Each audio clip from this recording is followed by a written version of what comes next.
안녕하세요. 오늘 웨비나에 오신 여러분들을 환영합니다. 오늘은 엘라스틱 검색을 위한 수집 파이프라인 최적화라는 제목으로 발표를 시작하도록 하겠습니다. 제 이름은 김종민이고요. 엘라스틱 커뮤니티 팀에서 데벨로퍼 어드보킷으로 근무를 하고 있습니다. 오늘 웨비나는 녹화 영상으로 진행이 됩니다. 그래서 저희가 질문을 하신 걸 제가 이렇게 영상에서 답변을 드릴 수는 없고요. 질문을 Q&A 그 항목에다 남겨주시면 저희가 채팅으로 답변을 드리도록 하겠습니다. 그리고 웨비나가 끝난 후에 설문이 나갈 텐데요. 설문에 응답을 해주시면 감사드리겠고요. 만약에 웨비나 중에 해결이 안 되거나 놓친 질문들은 설문에다가 적어주시면 저희가 나중에 답변 드릴 수 있도록 하겠습니다. 그리고 오늘 녹화 영상은 발표가 끝난 후에 신청하신 메일로 저희가 전달을 드리도록 하겠습니다. 네, 그 설문은 이제 나중에 끝나고 다시 한번 보여드릴 텐데요. 더 나은 행사를 기획할 수 있도록 나중에 이 QR코드랑 아래에 있는 주소로 피드백을 부탁드리겠고요. 지금 핸드폰에 계시면 QR을 지금 찍어서 좀 준비하고 놓으셨다가 나중에 답변을 해주셔도 좋을 것 같습니다. 네, 오늘 아젠다입니다. 오늘은 먼저 엘라스틱 플랫폼에 대해서 소개를 드리고요. 그 다음에 인제스트 파이프라인 아키텍처에 대해서 소개를 드리겠습니다. 그리고 데모로 이제 인제스트 파이프라인을 이제 관리할 수 있는 방법을 이제 키바나에서 어떻게 관리하는지에 대해서 설명을 드리고요. 그리고 엘라스틱 에이전트랑 인제스트 파이프라인을 같이 사용하는 방법에 대해서 또 간단히 데모를 하고 오늘 발표를 마치도록 하겠습니다. 먼저 엘라스틱에 대해서 좀 설명을 드리면요. 엘라스틱은 이제 하나의 플랫폼 위에서, 그러니까 하나의 스택 위에서 이제 다양한 기능들을 구현하도록 만들어진 이제 검색 솔루션이고요. 현재는 크게 엔터프라이즈 서치, 그리고 옵서빌리티, 시큐리티 이렇게 크게 세 가지의 솔루션으로 제공이 되고 있습니다. 그 엘라스틱에서 구축하는 전체 기능들이 이제 하나의 그 검색 기능을 기준으로 하는, 그러니까 베이스로 하는 플랫폼으로 이제 구축이 되기 때문에 엘라스틱 그 엔지니어들이 개발하고 있는 모든 그런 성능 개선이라던가 기능 개선 이런 것들은 저희가 이제 제공하는 솔루션 세 가지인 뭐 훨씬 더 많이 있는데 이제 카테고리를 세 가지로 묶었는데요. 엔터프라이즈 서치, 옵서빌리티, 시큐리티 이곳에 이제 전부 다 적용이 돼서 계속해서 확장이 된다고 생각을 하시면 될 것 같아요. 예를 들어 저희가 뭐 새로운 머신러닝 기능을 개발을 했다고 하면은 그 기능은 어떻게 사용하느냐에 따라서 엔터프라이즈 서치에도 적용이 될 수도 있고 시큐리티에도 적용이 될 수 있고 그렇다고 보실 수가 있습니다. 이 모든 것들이 이제 하나의 스택, 저희는 이제 엘라스틱 스택이라고 부르는 그 플랫폼, 엘라스틱 서치, 키바나 그리고 인테그레이션 위에서 돌아가기 때문에 또 이제 그 내가 지금은 서치 기능이 필요하다 아니면 옵저빌리티 기능이 필요하다 하는 것들이 전부 다 하나의 UI, 그러니까 동일한 사용자 경험으로 이 모든 것들을 활용할 수가 있기 때문에 좀 더 이제 뭔가 조직 내에서 이것들을 통합 관리라던가 이런 것들도 좀 더 이제 수월하게 좀 생각을 기회를 도모해 보실 수가 있을 것 같습니다. 그리고 이제 엘라스틱 플랫폼은 그 퍼블릭 클라우드 같은 곳에 설치도 가능하시고요. 아니면은 그 온프레임으로도 설치도 가능하시고 아니면 저희가 제공하는 엘라스틱 클라우드 같은 서비스를 사용하실 수도 있습니다. 자, 오늘은 저희가 이제 수집기 쪽을 이제 다룰 거기 때문에 이제 그 오늘 다룰 내용에 대해서 설명을 드리면은 먼저 이제 여러분들과 이제 여러분의 팀에게는 그 데이터를 다루어야 돼요. 데이터를 가져와야 되기 때문에 먼저 데이터 수집기가 필요하겠죠. 데이터를 수집하는 기능이 필요한데 엘라스틱에서는 이제 잘 알고 계시는 로그스탯이라던가 비츠 그리고 엘라스틱 에이전트 같은 다양한 수집 기능들을 제공을 합니다. 그리고 데이터를 저장하고 또 검색하고 분석해야 되는 기능이 필요하실 텐데요. 이 모든 것들을 이제 저희 스택의 심장인 엘라스틱 서치가 이것들을 담당하고 있고요. 그리고 데이터를 시각화도 해야겠죠. 그 어떤 데이터 시스템들은 이제 시각화 도구는 제공하지 않고 이제 저장소만 제공하는 경우도 있는데 엘라스틱은 이제 시각화 도구 그리고 탐색할 수 있고 접근할 수 있는 그런 시각화 도구인 키바나까지도 제공을 하기 때문에 손쉽게 이제 UI까지 활용을 하실 수가 있습니다. 이 모든 것들이 이제 하나의 스택으로 맞물려서 작동을 하면서 그 위에 이제 검색과 옵저빌리티 그리고 보안 같은 솔루션들이 제공이 되게 되고요. 지금 여러분들이 필요하신 모든 기능들, 수집부터 저장 그리고 시각화까지 모든 것들은 엘라스틱을 통해서 다 얻어 가실 수가 있습니다. 자, 그 인제스트 파이프라인 아키텍처에 대해서 좀 한번 살펴보겠습니다. 지금 우리가 살고 있는 세상은 데이터가 정말 어마어마하게 많죠. 이제는 그 얼만큼 생성되는지를 파악도 못할 것 같아요. 한 6, 7년 전까지만 해도 뭐 하루에 유튜브에서 생성된 데이터가 얼마고 하루에 뭐 구글이나 페이스북에 달리는 데이터가 얼마고 이런 것들이 뭐 이렇게 좀 뭐 그런 픽처그램으로 나오기도 했었는데 이제는 그런 것도 못 나오는 것 같습니다. 데이터량이 너무나도 많고 그 복잡성 또한 너무나 거대하고요. 그리고 데이터의 종류들도 이제 구조적 데이터, 비구조적 데이터, 아니면 반구조적 데이터 이런 식으로 굉장히 다양하게 지금은 이제 데이터들이 생성이 되고 있어요. 근데 이 데이터들이 다 이제 저희 같은 이제 엔지니어들에게는 그 리소스잖아요. 그리고 다양한 데이터들을 다 갖다가 어떻게든 활용을 해야 되죠. 그러기 위해서는 이 데이터들을 이제 이렇게 이제 통합되지 않은 다양한 데이터들을 수집을 할 때 이 데이터들을 뭔가 같은 모양으로 통합시키고 처리시킬 수 있는 그런 파이프라인 공정이 굉장히 중요하게 됩니다. 그래서 엘라스틱에는 이런 데이터 수집 파이프라인을 위해서 다양한 도구들을 제공을 하고 있는데요. 지금 보시는 화면들이 이렇게 엘라스틱에서 제공하는 파이프라인 아키텍처의 뭐 큰 흐름을 이제 보이는 그림이라고 보시면 될 것 같습니다. 지금은 조금 복잡해 보이는데요. 하나하나 살펴보고 이 그림을 다시 한번 보도록 하겠습니다. 자, 먼저 엘라스틱에서 데이터 수집이다라고 하면은 로그스태시를 떠올리시는 분들이 많이 계실 거예요.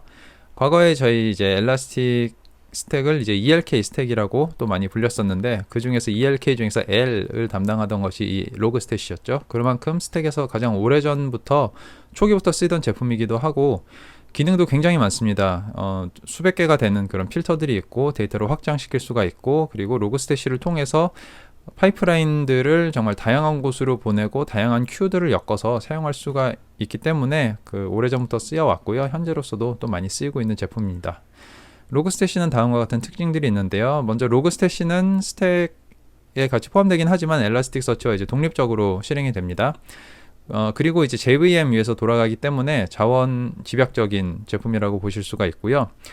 그리고 굉장히 강력합니다. 강력하고 굉장히 다양한 인풋 그리고 아웃풋 그리고 필터 같은 기능들을 지원을 해요. 그래서 데이터를 파일이나 아니면 뭐 다른 메시지 큐 아니면은 뭐 다른 뭐 TCP 포트라던가 아니면은 뭐 아마존 S3 같은 오브젝트 스토리지 같은 곳 그런 다양한 소스들로부터 데이터를 수집을 해서 다양하게 가공을 하고 또 이제 보내는 것도 엘라스틱서치로만 보내는 게 아니라 내가 또 다른 데이터 시스템을 같이 쓰고 있다면 여러 군데로 또 보내면서 엮을 수가 있는 그런 기능을 제공을 하고요. 그리고 이제 뭐 다양하게 또 이벤트를 확장을 할 수가 있고요. 예를 들면 엘라스틱서치로 데이터를 수집하기 전에 로그스태시에 뭐 RDB를 같이 엮어가지고 메타데이터를 붙인다던가 하는 이런 것들도 가능합니다.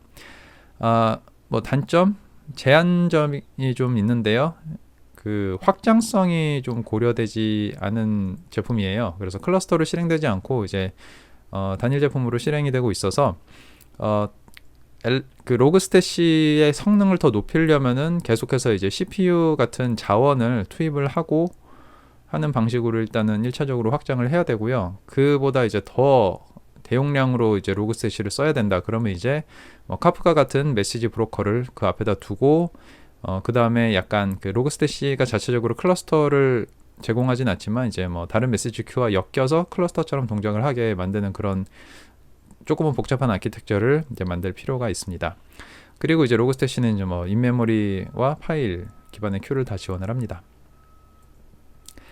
자, 그 다음에 아마 친숙한 것이 비츠이실 텐데요. 처음에 이제 로그스태시가 굉장히 좀 무겁고 자원을 좀 많이 소모하는 그런 단점을 좀 줄이기 위해서 나온 가벼운 경량 데이터 수집기입니다. 그리고 비츠들은 종류가 굉장히 많습니다. 어떤 데이터를 수집하느냐에 따라서 파일 빗, 매트릭 빗, 뭐 패킷 빗, 뭐 오딧 빗 이런 비츠들이 다양하게 있고요. 그래서 그 목적에 맞는 비츠들을 갖다가 설치를 해서 사용을 했었어요. 그리고 또 목적에 맞게 각각 따로따로 분리돼서 만들었기 때문에 그만큼 더 가벼웠고요. 이것들을 이제 좀 더 통합해서 사용하기 위해서 나온 것이 이제 엘라스틱 에이전트입니다. 비츠와 엘라스틱 에이전트들이 가지는 특징은 뭐 다음과 같습니다. 우선은 로그스태시랑 비교했을 때 설치 공간을 적게 소모하고요. 훨씬 더 가볍고 빠릅니다. 그리고 이제 다양한 구성 요소에 배포가 가능하고요.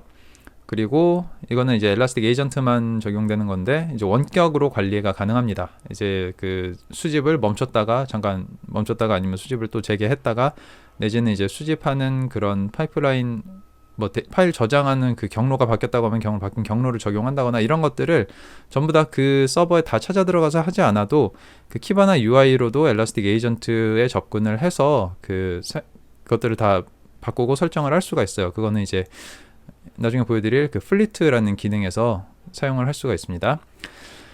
그리고 이제 뭐 로그셋이랑 비교했을 때는 다소 부족한 아웃풋 옵션이 있고요. 그리고 도큐먼트 처리 기능도 로그셋이랑 비교해서는 이제 많지는 않습니다. 단지 대부분 이제 수집하고 이제 보내는 것에 이제 초점을 맞춰져 있고요. 인프라가 성장을 함에 따라서 이제 계속해서 설치를 해서 확장을 하면 되고, 뭐 다양한 플랫폼을 지원을 하고, 아까 말씀드렸던 이제 플리트 서버 UI를 통해서 키바나에서 직접적인 관리가 가능한 것이 엘라스틱 에이전트입니다. 그리고 엘라스틱 에이전트에는 그 인테그레이션즈라고 하는 것을 저희가 제공을 해요. 그래서 뭐 이게 가장 최신 버전 스크린 캡처인 것 같은데 보시면 한 300개 정도가 있는 걸 보실 수가 있고요. 이런 식으로 수집할 데이터의 형태에 따라서 뭐 엔진엑스 로그다, 아니면 아파치 로그다, 아니면 그 아마존에 있는 뭐 어떤 시스템의 그 매트릭이다, 이런 것들에 따라서 그거 저희가 이제 굉장히 그 많이 사용되는 널리 그 유명한 사용되는 시스템들의 그런 로그라든가 매트릭에 대한 지표들을 엘라스틱 커먼 스키마라는 이름으로 이제 공통된 스키마로 적용될 수 있도록 저희가 그 인테그레이션들을 만들어 놨습니다. 그래서 엘라스틱을 설치하시고 키바나 첫 화면에 보시면은 아마 인테그레이션즈로 바로 갈 수 있는 메뉴가 있을 텐데요.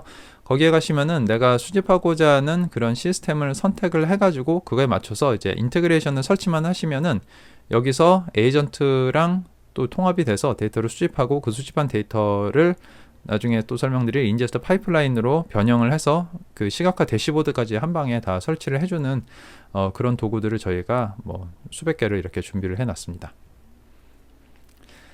자, 이렇게 비츠와 에이전트들은 수집한 데이터를 로그스태시로 보내서 데이터를 다시 확장하거나 이렇게 변경을 할 수도 있고요. 그리고 엘라스틱 서치로 데이터를 직접 보내실 수도 있습니다. 그리고 이제 그 비츠나 에이전트를 통해서 엘라스틱 서치로 직접 들어온 데이터는 필요하다고 하면은 다시 그 자체적으로 뭔가 좀 변경이나 확장할 수 있는 기능을 지원을 하는데요. 그 기능이 이제 설명드릴 인제스트 파이프라인입니다. 보시면 이제 엘라스틱 서치 아래에 이제 붙어 있는데요.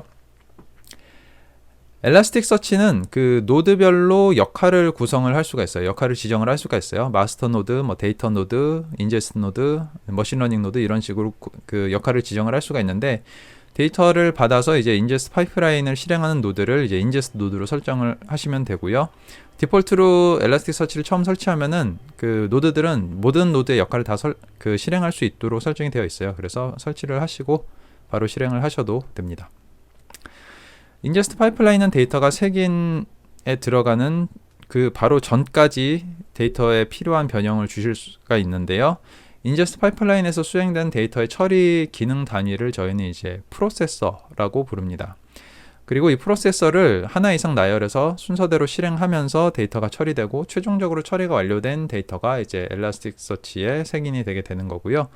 화면에서 보이는 것처럼 이제 필요한 프로세서들, 여기 보시면 이제 그록, 그리고 데이트, 그리고 set 같은 이런 각각의 프로세서들을 이렇게 설정을 해서 데이터가 처음 지나갈 때 이 프로세서들을 인제스트 노드 안에서 하나 실행이 되고, 이 인제스트 파이프라인 안에 있는 프로세서들이 실행이 되고, 실행이 끝난 데이터가 이제 실제로 엘라스틱 서치의 인덱스로 색인이 되는 것으로 보시면 되겠습니다. 엘라스틱에서 지원하는 프로세서가 굉장히 많은데요. 그 중에서 이제 또 가장 강력한 프로세서 중 하나라고 말씀드릴 수 있는 게 이 엔리치라는 프로세서입니다. 뭐 비교적 최근 나온 프로세서인데요. 이 엔리치 프로세서를 이용을 하시면은 데이터가 색인될 때 그 색인 과정에서 또 다른 인덱스의 데이터를 참조를 해서 가져와 가지고 색인하려는 그 도큐먼트에 확장해서 넣을 수가 있습니다.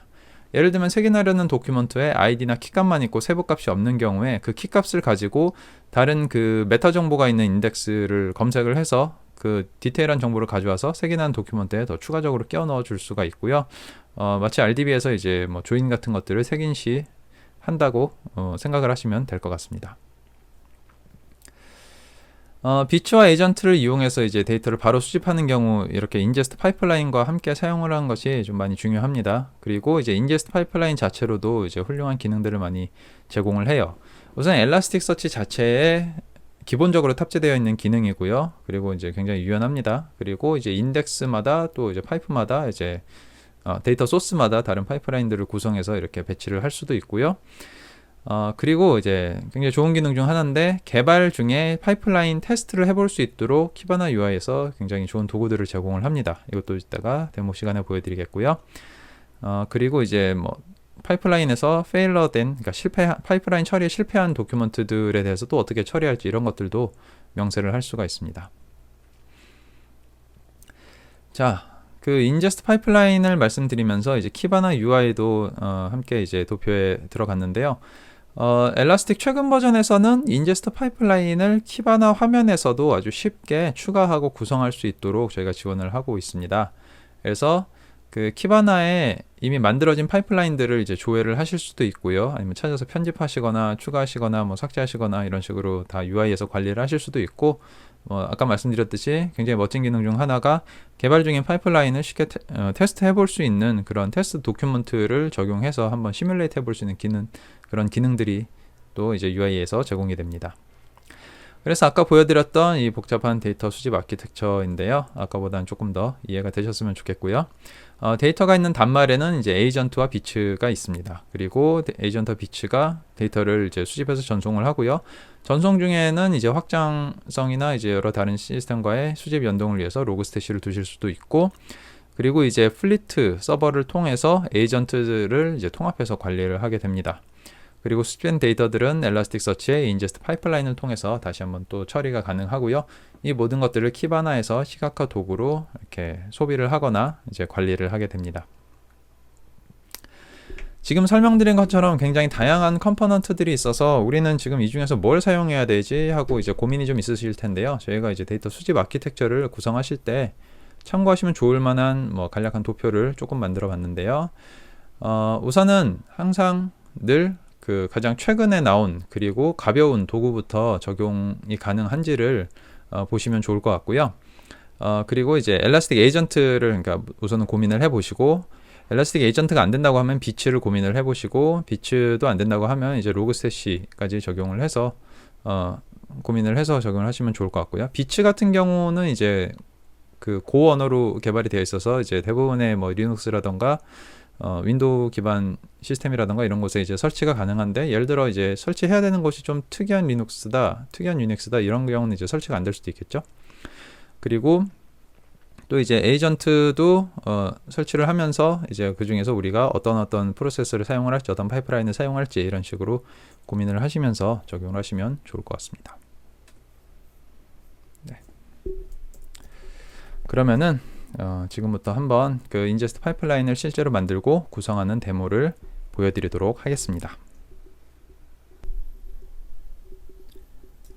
데모를 위해서 엘라스틱 클라우드에 인제스트 파이프라인 웨비나라고 하는 클러스터를 하나 생성을 했습니다. 여기서 이제 키바나를 오픈을 해보겠고요.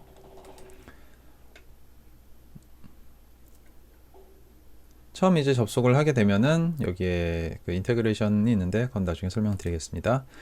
메뉴에 가셔가지고 한번 쭉 내려가 보시면은 아래쪽에 스택 매니지먼트라는 메뉴가 있습니다. 화면을 조금만 키울게요. 스택 매니지먼트로 들어가시면은 여기에 왼쪽에 보시면 인제스트 파이프라인, 로그스태시 파이프라인 같은 메뉴들이 있습니다. 여기서 이제 인제스트 파이프라인을 클릭을 하겠습니다. 인제스트 파이프라인을 들어가 보시면은 여기 현재 만들어져 있는 인제스트 파이프라인들의 목록이 이렇게 나타납니다. 그래서 여기 매니지드라고 이렇게 태그가 달려 있는 것들은 엘라스틱 그 클러스터 시스템이 직접 관리를 위해서 만든 것이고요. 이것은 아마 이제 함부로 변경하거나 하면은 좀 문제가 될 수 있으니 건드리지 않는 것이 좋겠죠. 여기에 있는 이런 인제스트 파이프라인들을 이렇게 클릭을 해보시면은 그 실제로 이 인제스트 파이프라인들이 어떤 모습으로 이제 구성되어 있는지를 이렇게 간략하게 보실 수가 있고, 여기서 매니지를 눌러서 필요한 것들은 이제 그 수정을 하거나 또 삭제를 하거나 이런 식으로 또 하실 수가 있습니다. 여기 로그스 APM 앱이라고 하는 인제스트 파이프라인을 보시면은, 인제스트 파이프라인은 그 앞에서 그 프로세서 여러 개가 묶여서 하나의 인제스트 파이프라인으로 구성이 된다고 말씀을 드렸는데요. 여기 보시면 이제 리네임 프로세서, 그리고 그로크, 그리고 페일, 뭐 리무브 같은 여러 가지 몇 가지 그 프로세서들로 이렇게 구성이 된 것을 확인을 하실 수가 있습니다. 맨 아래 보시면은 여기에 파이프라인이라는 프로세서가 있는데요. 이것은 이제 이 인제스트 파이프라인이 또 다른 인제스트 파이프라인을 이제 또 내포해서 연결한다라는 뭐 그런 의미 정도로 이해를 하시면 될 것 같습니다. 자, 그러면 한번 저희가 직접 파이프라인을 한번 만들어 보겠습니다. 오른쪽에 보시면 이제 크리에이트 파이프라인 이 메뉴가 있고요. 크리에이트 파이프라인을 클릭을 하셔가지고 뉴 파이프라인을 선택을 합니다. 자, 여기서 이제 파이프라인을 만들 건데요. 이름은 한번 테스트 파이프라인이라고 하고요. 디스크립션은 이제 설명을 하는 적는 곳인데 뭐 필수는 아닙니다. 옵셔널인 거고요. 이곳은 설명란입니다. 이런 식으로 뭐 추가를 한번 해보겠습니다. 자, 그 다음에 중요한 것이 저희가 이제 추가해야 되는 이 프로세서 메뉴겠죠. 지금은 프로세서가 하나도 없어요. 프로세서가 하나도 없으면은 실제로 이 파이프라인은 아무런 역할을 못하기 때문에 여기에다가 이제 프로세서를 추가를 하겠습니다. Add 프로세서를 클릭을 합니다. 그럼 그 엘라스틱에서 제공하는 다양한 프로세서들의 목록이 이렇게 나타납니다. 저희가 목록을 직접 스크롤해서 찾을 수도 있고요. 필요하다 그러면 여기다가 이런 식으로 이제 써서 필터링을 할 수도 있는데요. 한번 저희가 어퍼케이스라는 프로세서를 테스트를 위해서 하나 추가를 해 보겠습니다. 이 프로세서를 선택을 하시면은 기본적으로 이 프로세서를 사용하기 위해 입력해야 될 그런 요소들이 이렇게 나타나게 됩니다. 이 요소들이 무엇을 의미하는 것인지를 잘 모르시겠다고 하면은 오른쪽에 보시면 어퍼케이스 도큐먼트, 그러니까 이 프로세스에 대한 도큐멘테이션이 이렇게 있고요. 클릭을 해보시면은 어퍼케이스 프로세서에 대한 도큐멘트 페이지로 바로 연결이 됩니다. 보시면은 여기 필드라는 그 값은 여기 이제 필수로 나타나 있고, 이거는 이제 어퍼케이스로 만들 필드의 이름이다 라는 걸 이제 표시가 되어 있고요. 보시면 몇 가지가 더 있어요. 뭐 타겟 필드, 이거는 미싱, 이런 식으로 이것들은 다 필수가 아니에요. 그래서 생략을 해도 되는데 필드 값 같은 경우는 필수로 넣어줘야 됩니다. 그래서 타겟 필드가 없는 경우는 필드는 이제 똑같은 그 필드로 뭐 적용이 된다, 이 정도인 것 같고요. 필드 적용해야 될 필드를 한번 테스트 필드로 하겠습니다. 이렇게 해놓고 한번 애드를 해서 추가를 해보겠습니다. 그러면은 이제 프로세서에 어퍼케이스 프로세서가 하나가 추가가 됐어요. 어퍼케이스 추가가 됐고, 여기서 이제 좋은 거는 이 프로세서를 바로 여기서 테스트를 해볼 수가 있습니다. 이 키바나 메뉴에서요. 오른쪽에 보시면은 테스트 파이프라인에 add documents라는 게 있어요. 여기서 add document를 클릭을 해볼게요. 클릭을 했으면 여기다 도큐먼트를 추가를 하실 수가 있는데요. 추가를 하실 때는 이제 JSON 포맷으로 추가를 해야 됩니다. 여기 간단한 예제가 있는데요. 이것을 카피를 해서 한번 보시고, 잠시만요. 도큐먼트. 자, 여기 안에 있는 내용대로 한번 추가를 해보겠습니다. 테스트 도큐먼트를. 그래서 인덱스는 뭐 테스트 인덱스라는 이름으로 이제 하고요. 그 다음에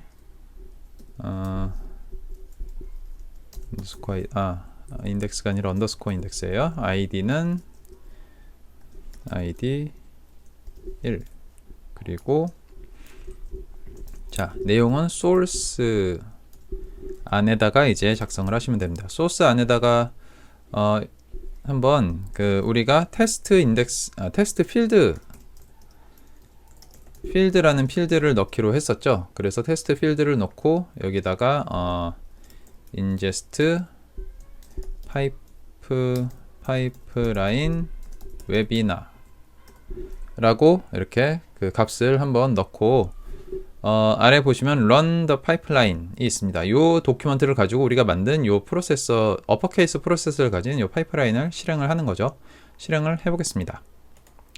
실행을 하시면 바로 아웃풋으로 넘어가게 되고요. 우리가 추가한 대로 ingest pipeline webina라는 게 이런 식으로 전부 다 어퍼케이스를 적용을 했기 때문에 전부 다 대문자로 이렇게 바뀌어서 테스트 필드가 적용된 것을 확인을 하실 수가 있습니다.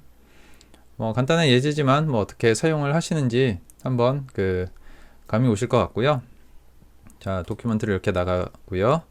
이 어퍼케이스를 다시 이렇게 클릭하면은 기존에 있던 것들을 이제 이렇게 수정을 할 수가 있어요. 그래서 타겟 필드가 아까는 없었는데 타겟 필드를 한번 추가를 해볼까요? 테스트 타겟 하겠습니다. 이렇게 하고 업데이트를 합니다. 업데이트를 하고 아까 우리가 만들었던 테스트용 도큐먼트는 이미 이렇게 저장이 돼 있어요. 도큐먼트 1 이런 식으로 저장이 돼 있고, 여기서 뷰 아웃풋을 바로 하게 되면은 바로 아웃풋을 볼 수가 있습니다. 그래서 아까는 그 테스트 필드에 바로 인제스트 파이프라인 웨비나가 대문자로 다 적혀서 나왔었는데, 이제는 그 인제스트 파이프라인 웨비나가 테스트 타겟이라는 새로운 필드를 우리가 타겟 필드에다 추가해 줬기 때문에 테스트 타겟 필드 안에 이렇게 추가가 된 것을 보실 수가 있습니다. 자, 그러면은 여기에 또 다른 프로세서를 하나 추가를 해볼까요? 추가를 해서 한번 여기서 스플릿이라는 프로세서를 한번 추가를 해보겠습니다. 스플릿도 마찬가지로 이제 도큐먼트를 클릭을 해보시면요, 여기서는 이제 필드라는 값과 세퍼레이터라는 값 두 개가 필수 값으로 꼭 들어가야 됩니다. 그래서 필드 그리고 세퍼레이터가 있는데요, 필드는 똑같이 테스트 필드로 작성을 하고요, 세퍼레이터는 이제 보시면은 그 필드를 이제 구분해야 될 그 구분자인데 regular expression을 쓰거나 이제 뭐 콤마를 쓰거나 이런 식으로 그 구분할 문자를 주면 됩니다. 그래서 저희는 이제 regular expression으로 /s를 \s를 넣으면 이제 그 공백을 기준으로 구분을 한다는 뜻이겠죠.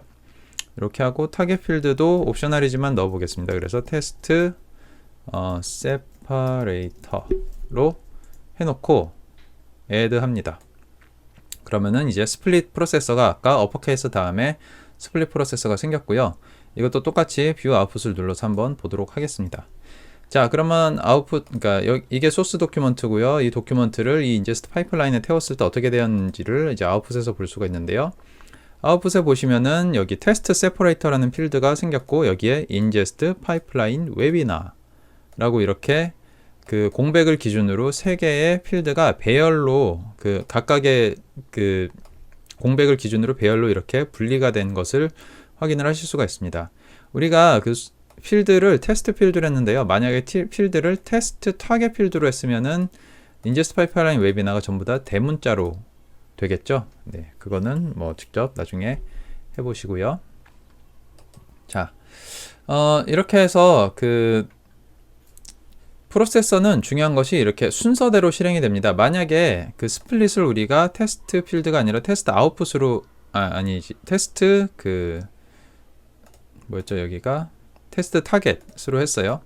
테스트 타겟으로 했는데 스플릿이 이거보다 먼저 위에 있게 되면은, 잠시만요, 이거를 자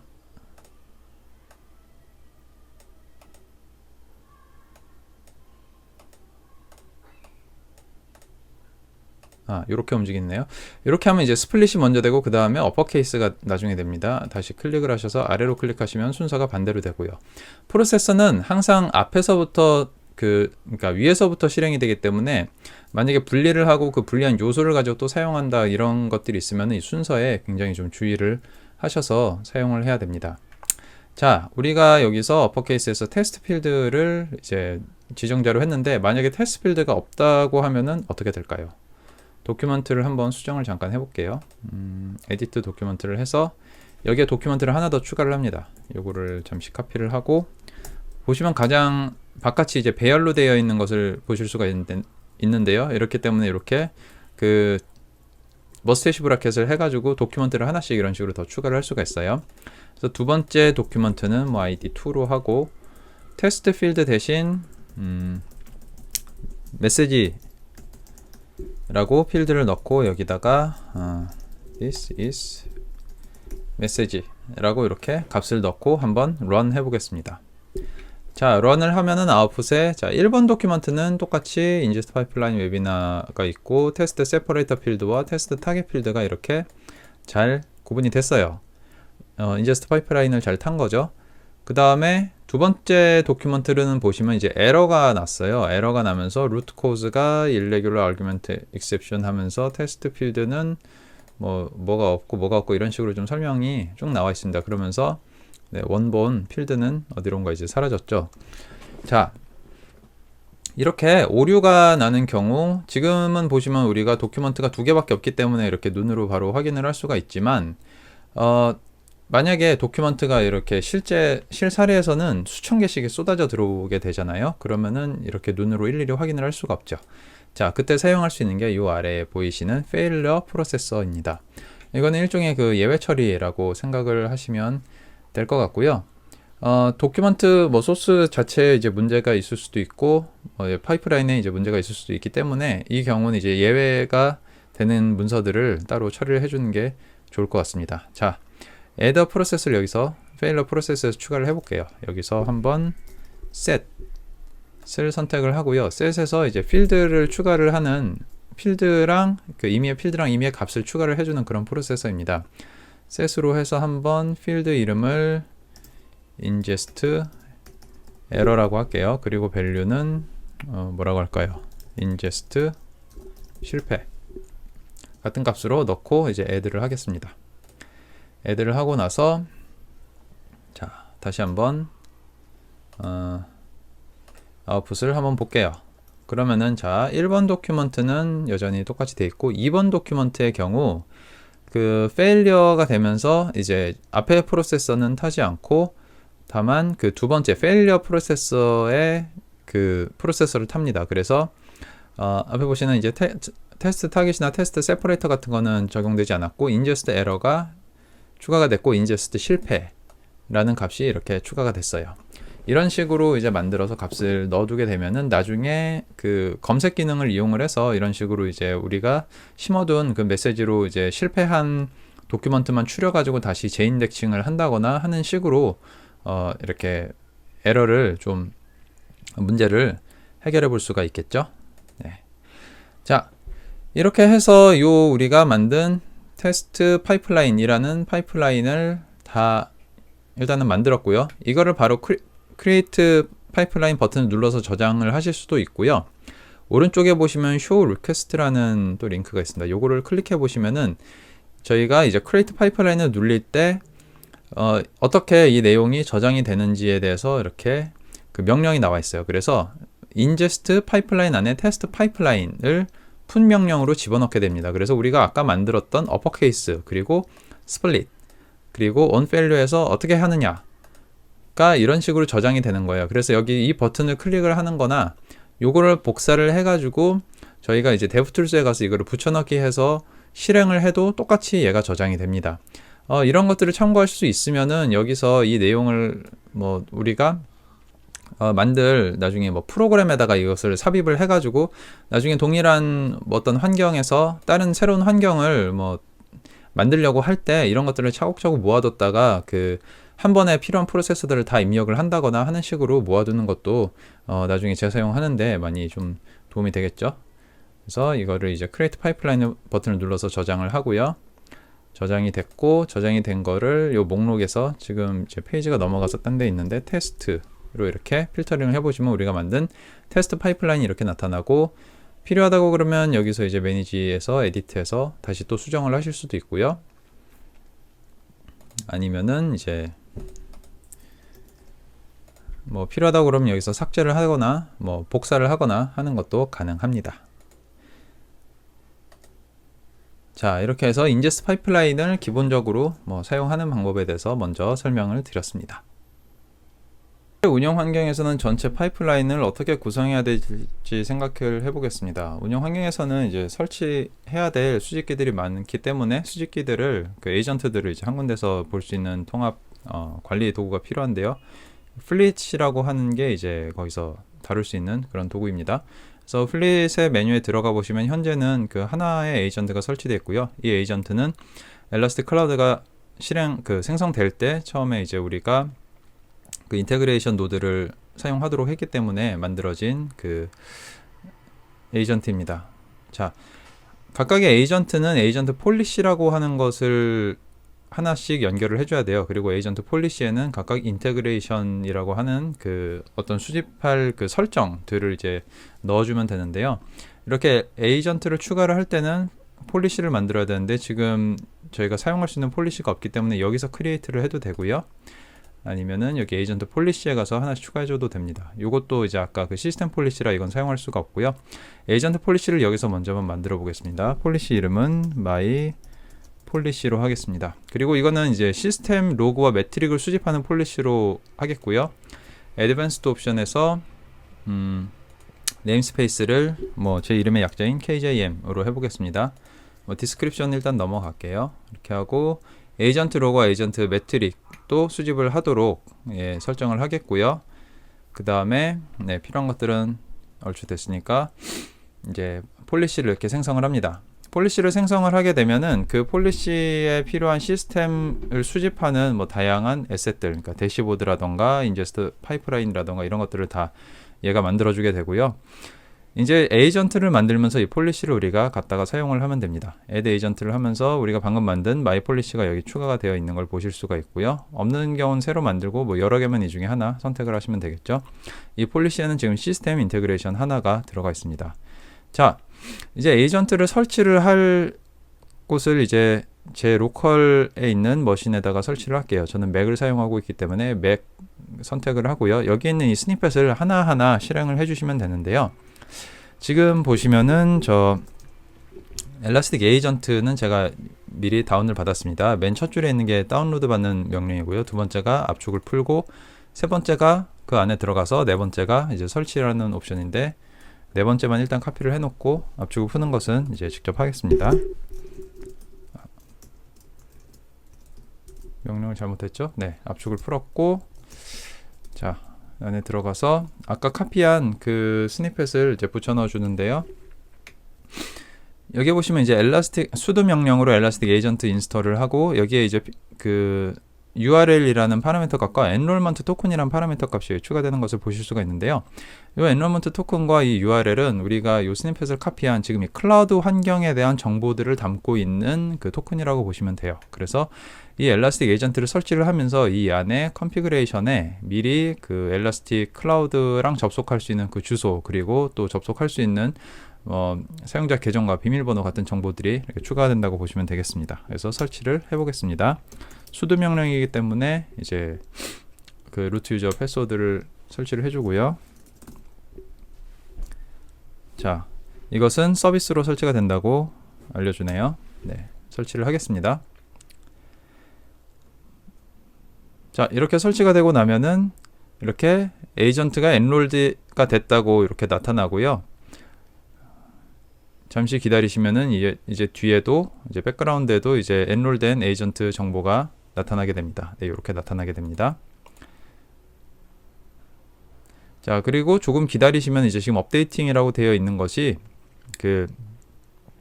이제 헬시로 되면은 이제 다 완료가 되는 겁니다.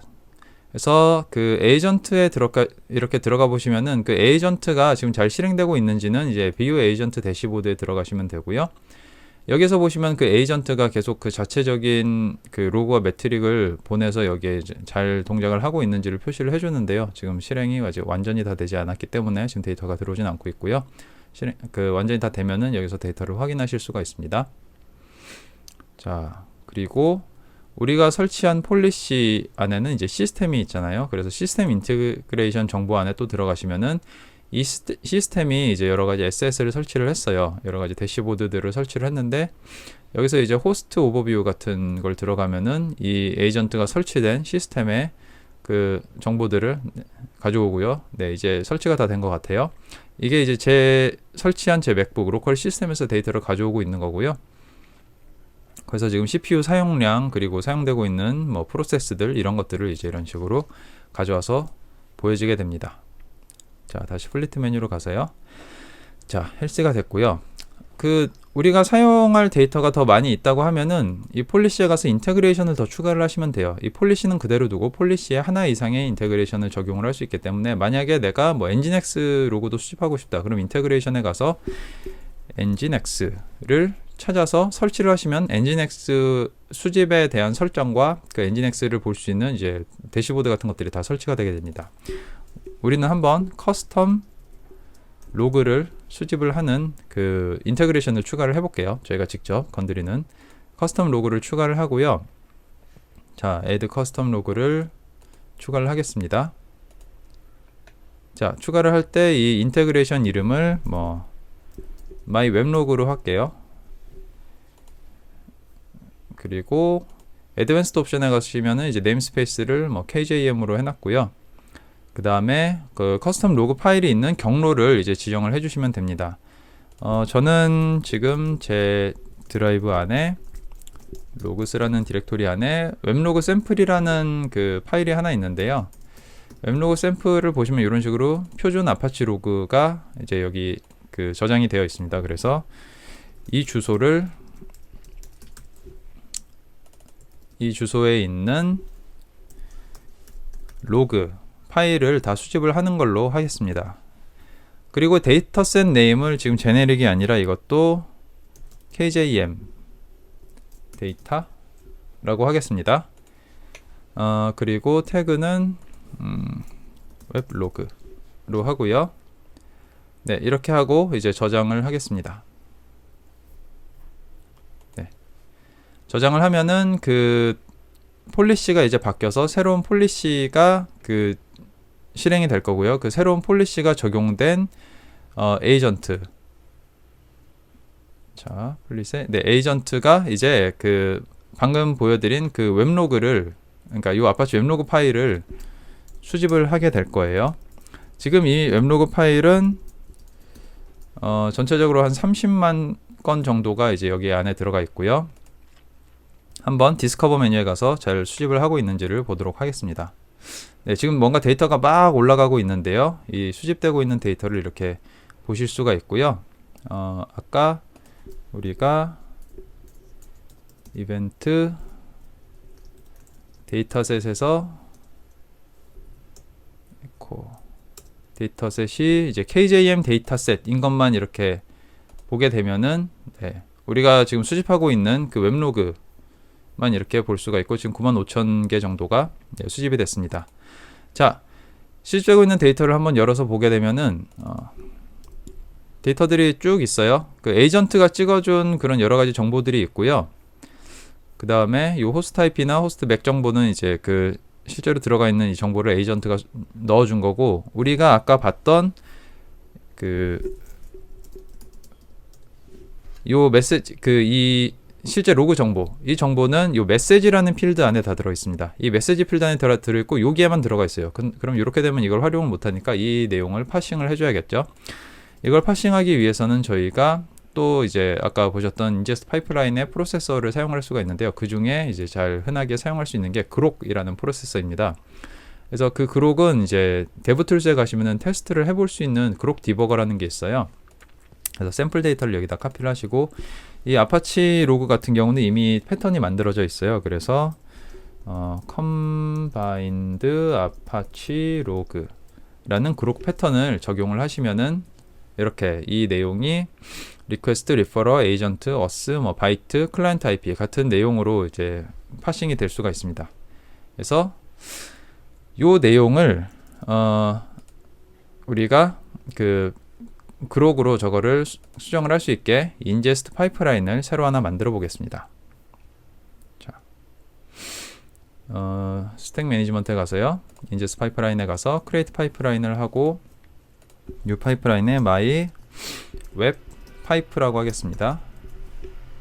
자, 이렇게 하고 이제 프로세서를 추가해야죠. 추가할 프로세서는 그록 프로세서이고요. 여기에 필드 이름은 메시지 필드, 그리고 패턴은 아까 보셨던 컴바인 아파치 로그 패턴을 추가를 하겠습니다. 이렇게 하고 적용을 할게요. create pipeline 해서 my web 파이프가 완성이 됐어요. 그럼 끝난 게 아니죠. 자, 이 my web 파이프를 이제 우리가 아까 만들었던 엘라스틱 에이전트와 연결을 시켜줘야겠죠. 그래서 다시 플리트 메뉴로 갑니다. 플리트 메뉴로 가서 다시 폴리시로 가요. 폴리시로 가고 그 커스텀 로그로 다시 갑니다.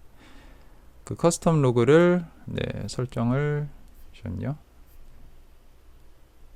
my web 로그를 설정을 하는데 change 디폴트를 하고 여기서 change 옵션에서 보시면 여기 커스텀 컨피그레이션에 가셔가지고요. 여기 ingest 파이프라인을 여기다가 이제 적용을 하시면 됩니다. 파이프라인 그리고 만든 my 웹 파이프라인을 넣으시면 돼요. 이렇게 하고 저장을 해보겠습니다. 실행하시기 전에요, 잠깐 오류가 있어서 제가 하나만 수정을 하겠습니다. 인제스트 파이프라인에 다시 가셔가지고요, 그 그록 패턴을 그 아까 보셨던 컴바인드 아파치 로그로 하시게 되면은 이 기존의 그 에이전트가 넣어줬던 필드명이랑 충돌이 나서 제대로 실행이 되지 않아요. 그래서 컴바인드 아파치 로그가 아니라 이런 식으로 다소 조금 복잡하지만 이런 이름으로 넣어주시면 되고요. 이거는 그 로그스태시 도큐먼트에서 로그스태시 파이프라인 도큐먼트에서 그 찾아 들어가시면 이렇게 그 컴바인드 아파치 라인이 어떻게 되어 있는지를 찾으실 수가 있어요. 여기서 카피를 하시면 됩니다. 정확한 주소는 그 로그스태시 도큐먼트에서 여기 GitHub에 있는 이 패턴에 들어가셔서 찾아보시면 되고요. 자, 이렇게 하고 저장을 하고 업데이트를 하고 다시 저장을 하겠습니다. 저장을 했고, 그 다음에 다른 것들은 아까 다 되어 있으니까 이제 데이터만 다시 로딩을 해 보겠습니다. 복사를 하고요. 자, 이렇게 하고 한번 디스커버에 가서 제대로 됐는지를 한번 보겠습니다. 이게 방금 들어온 걸까요? 10개니까 지금 방금 들어온 거 이거 같아요.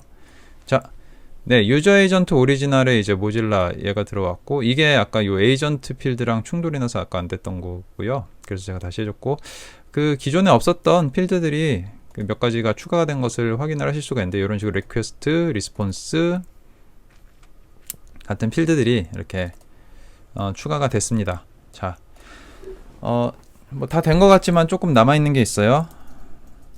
자, 타임스탬프라는 필드가 이렇게 나왔는데요. 요거는 이제 메시지 안에 있던 데이터가 파싱이 돼서 나온 건데, 요 위에 보시는 거는 지금 이 에이전트가 실행되고 있는 시간, 그러니까 2022년 11월 25일, 뭐 14시 36분 이렇게 되어 있는데, 실제로 이 로그가 저장되어 있는 시간은 요거예요. 2022년 10월 12일. 그리고 포맷도 다소 좀 다릅니다. 그래서 요 필터 하나만 더 추가를 하고 해보도록 하겠습니다. 그래서 다시 인제스트 파이프라인에 가서 아까 my 웹 파이프를 좀 수정을 할게요. 여기다가 저걸 변경해 줄 수 있는 게 프로세서를 추가하고 데이트 프로세서를 추가를 합니다. 그리고 필드 이름이 아까 골뱅이가 없는 그냥 타임스탬프였어요. 이거를 추가를 하고 포맷을 요 날짜 형식에 맞게 포맷을 읽어드릴 수 있게 설정을 해줘야 됩니다. 그래서 잠깐 참고하도록 카피를 해볼게요. 자, 참고를 여기다가 써놓고, 이거는 연월일이 아니라 그 날짜 먼저 하고, 그리고 월은 이제 옥토버처럼 이렇게 세 글자로 되어 있으니까 이렇게 되어 있고, 예어 네 글자, 그리고 24시간일 거예요 아마. HHMM SS 하고 한 칸 띄고 G 이렇게 하고요. 타겟 필드는 지정하지 않으면 골뱅이 타임스탬프에 덮어 씌워지는데요. 이렇게 하시는 게 사실 제일 좋아요. 뭐 다시 한번 써주겠습니다. 이렇게 하고 애드를 할게요. 이렇게 하고 세이브 파이프라인을 하는데, 그 데이트가 항상 그렇고 다음에 오도록 배치를 하셔야 됩니다. 배치를 바꾸는 방법은 여기 프로세서를 클릭을 하시고 이렇게 위아래로 아까 설명드렸죠. 자, 이렇게 세이브 파이프라인을 하고 다시 한번 그 데이터를 넣어 볼게요. 자, 데이터가 한 8. 자,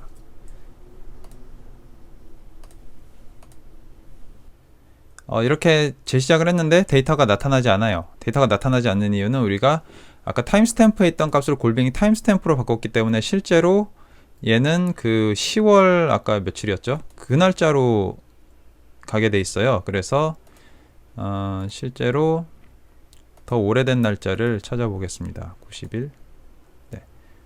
아마 요쯤에 생긴 이 날짜일 거예요. 여기에 40개가 뭐 이렇게 있다고 나오는데 제가 몇 번 실행을 했거든요. 자, 여기서 타임스탬프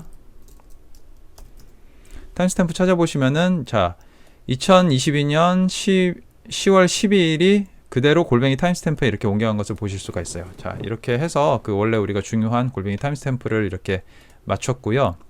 근데 그러면은 기존에 입력해버린 데이터는 어떻게 되느냐? 기존에 우리가 그 입력해버린 이 데이터는 또 바꿔줘야겠죠. 이거는 이제 그 콘솔에 가서 바꾸시면 됩니다. 콘솔에서 자,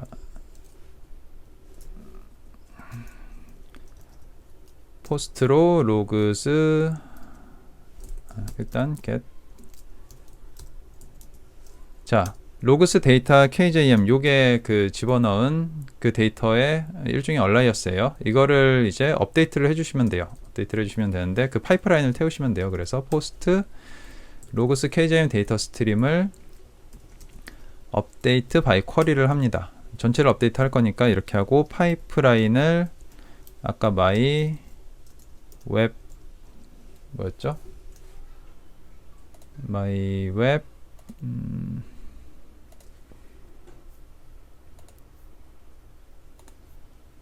자, my 웹 파이프 이거를 적용을 해서 업데이트를 해주시면 돼요. 자, 이렇게 하고 실행을 해보겠습니다. 실행을 하게 되면은 여기에 있는 전체 데이터를 이제 이 파이프라인을 태워서 다시 한번 그 업데이트를 해주게 되고요. 기존에 뭐 다른 데이터들은 다 그대로 있고 아마 도큐먼트 아이디까지 그대로 똑같을 겁니다.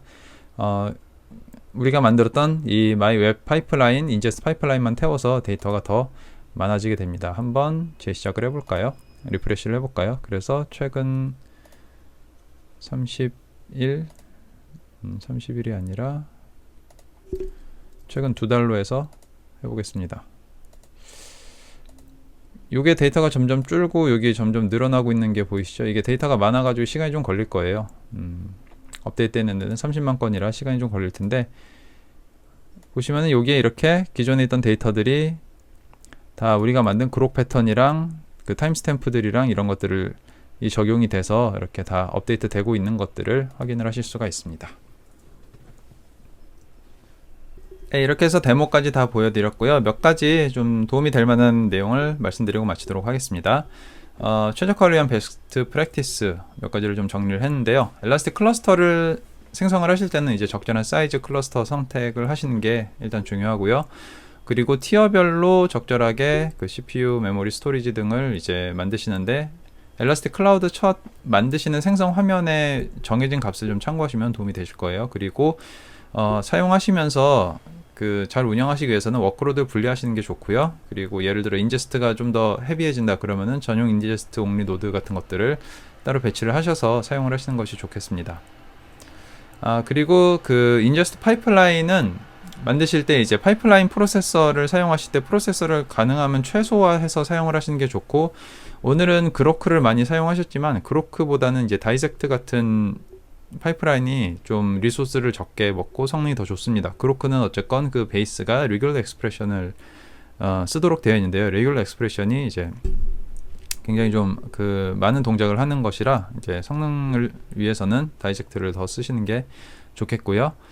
문제 해결을 위해서 페일러 프로세서도 사용을 하시는 게 좋겠고, 설정은 항상 한 번에 하나의 설정을 변경을 하고 테스트를 하고 하는 식으로 개발하시면 좋겠습니다. 그리고 이제 실패한 도큐먼트는 이제 모니터링으로 알러팅 같은 것들을 이용해서 계속 보시면 좋을 것 같고요. 그리고 이제 구현 전에 항상 아키텍처를 먼저 설계를 하시고, 그 다음에 전체 소스에 대해서 이 소스가 뭐 너무 가변적이지는 않는지, 그리고 매핑은 어떻게 잡는 게 가장 최적화되어 있는지를 늘 항상 잘 보시는 게 좋아요. 그리고 엘라스틱을 하시다 보면 이제 이름 짓는 것이, 사실은 이제 개발자들도 그런 얘기들을 많이 하시죠. 그 이름 짓는 게 가장 시간을 많이 뺏는 일이라고. 근데 이름을 잘 지어 놓으면은 나중에 엘라스틱에 뭐 필드 이름이 됐든 인덱스 이름이 됐든 나중에 이름 가지고 이제 테넌시 같은 것들을 만드는 기능들이 굉장히 많아요. 그래서 엘라스틱을 사용하실 때는 이름을 잘 지으면은 네이밍 컨벤션에 따라서 나중에 여러 작업이 이제 수월하게 되는 경우가 많이 있습니다. 그래서 네임스페이스 같은 것들을 항상 잘 만들어 주시면 좋습니다. 네, 이것으로 오늘 웨비나를 마치도록 하겠습니다. 지금까지 들어주셔서 감사드리고요. 지금 보이시는 QR코드 내지는 아래에 있는 그 링크로 아까 설문을 안 하셨다면은 접속을 하셔서 웨비나가 끝나고 나서 설문에 꼭 참여를 해주시면은 감사드리겠습니다. 질문이 있으시면은 여기 웨비나 설문에다가 또 질문 남겨주셔도 저희가 답변을 드리도록 하겠습니다. 네, 그럼 오늘 들어주셔서 감사드리고요. 남은 하루도 좋은 하루 되시길 바랍니다. 감사합니다.